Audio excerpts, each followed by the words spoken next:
Hello students, आज हम एक और प्रोग्राम देखेंगे C++ के अंदर। उसकी स्टेटमेंट कुछ यूँ है, write a program that inputs a 3 digit number from the user and displays it in reverse order. यहाँ हमने एक प्रोग्राम लिखना है जो 3 डिजिट का नंबर इनपुट के तौर पर ले यूज़र से और फिर उसका जो रिवर्स है वो आउटपुट में शो कर दे।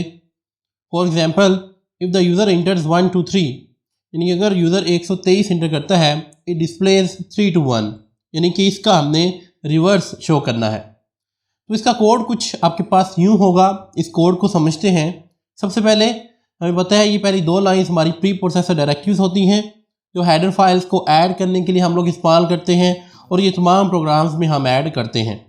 नेक्स्ट हमारे पास ये मेन फंक्शन होता है हमारा, जहाँ से हमारी प्रोग्राम की एग्जीक्यूशन स्टार्ट होती है।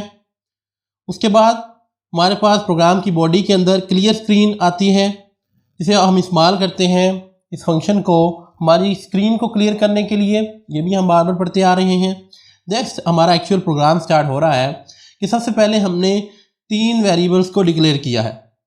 वो 3 वेरिएबल्स हमने कुछ यूँ लिए हैं, इंटीजर n, a और b, ताकि हम अपने प्रोग्राम की लॉजिक बना सकें। नेक्स्ट हमने यूज़र से एक नंबर 3 डिजिट का इनपुट के तौर पर लेना है। तो यूज़र से इनपुट लेने के लिए आपको पता है हम सबसे पहले सी आउट का फंक्शन इस्तेमाल करके उसे इंस्ट्रक्शन देते हैं। क्या इंस्ट्रक्शन हमने दी है कि इंटर 3 डिजिट नंबर, 3 डिजिट का कोई नंबर एंटर करो।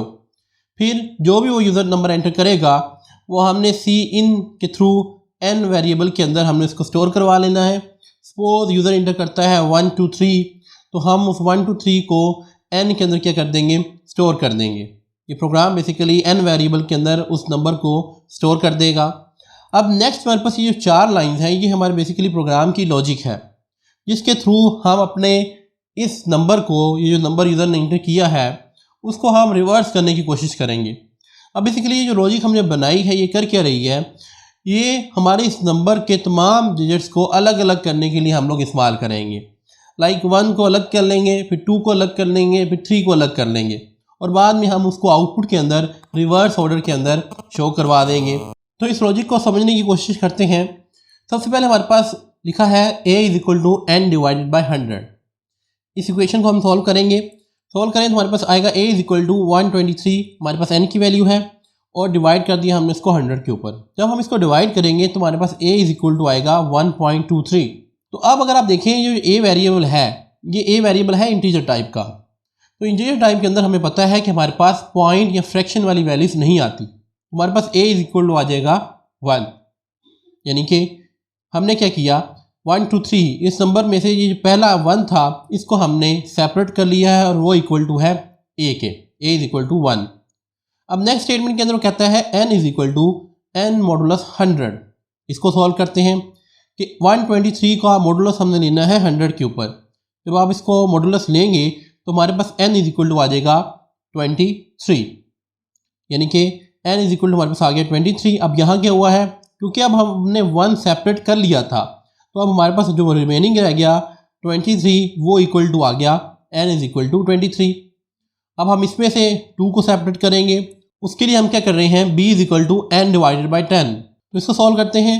b = 23 डिवाइडेड बाई 10, यानी कि n की वैल्यू हमारे पास 23, ये जो हमने अभी कैलकुलेट की थी, और डिवाइड कर दिया उसको 10 के ऊपर। इसको डिवाइड करेंगे तो b = आ जाएगा 2.3। और हमारे पास हमें पता है कि इंटीजर के अंदर फ्रैक्शन नहीं होती तो b = आ जाएगा 2। अब हमने इस 23 में से इस 2 को भी क्या कर लिया, सेपरेट कर लिया, यानी कि b = आ गया हमारे पास 2। अब हमने इस 23 में से इस 2 को निकाल देना है, 3 बाकी रहने देना है। उसके लिए हमने लिखा है n = n मॉडुलस 10। इसको सॉल्व करते हैं। n = 23 modulus 10। जब हम 23 का 10 पे मॉडुलस लेंगे तो हमारे पास रिमाइंडर बचेगा n = 3। अब हमने नंबर एंटर किया था 1 2 3 और हमने अब उन तमाम डिजिट्स को अलग अलग कर लिया है, यानी कि 1 को स्टोर करवा लिया है a के अंदर, 2 को करवा लिया है b के अंदर और 3 को करवा लिया है n के अंदर। अब हम इस आउटपुट फंक्शन के थ्रू इसको स्क्रीन के ऊपर रिवर्स ऑर्डर के अंदर हम डिस्प्ले करवा देंगे। इस आउटपुट फंक्शन के अंदर हमने लिखा है सी आउट, स्ट्रिंग के अंदर हमने लिखा है number in reverse order is, कि रिवर्स ऑर्डर के नंबर कुछ इस तरह से होगा।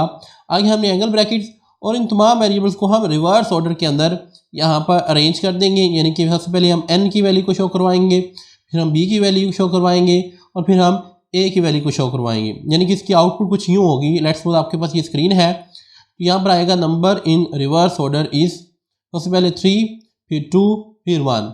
हमने इंटर किया था 1 2 3 और उसने इसको रिवर्स करके शो करवा दिया है 3 2 1। चलें इस प्रोग्राम को टर्बो C++ के अंदर एग्जीक्यूट करके देखते हैं। तो ये मैंने अपने प्रोग्राम को टर्बो C++ के अंदर इंपोर्ट कर लिया है। इसको रन करके देखते हैं। तो हमने इसको रन किया, ये आप देखें यहाँ पर आपको नज़र आ रहा है इंटर 3 डिजिट नंबर। मैं यहाँ पे 1 2 3 एंटर करता हूँ और फिर एंटर प्रेस करता हूँ, तो देखें number in reverse order is 3 2 1। उसने हमारे नंबर को रिवर्स कर दिया है। हम यहाँ पे कोई और वैल्यू भी देखे चेक कर लेते हैं। हमने इस तरह से किया, दोबारा रन किया इसको, हमने यहाँ लिखा 5 6 7, तो उसने हमें शो करवा दिया 7 6 5, यानी कि रिवर्स कर दिया। तो आई होप आपको इस प्रोग्राम की समझ आ गई होगी। आज के लिए इतना ही, मिलते हैं नेक्स्ट लेक्चर के अंदर। Thank you very much.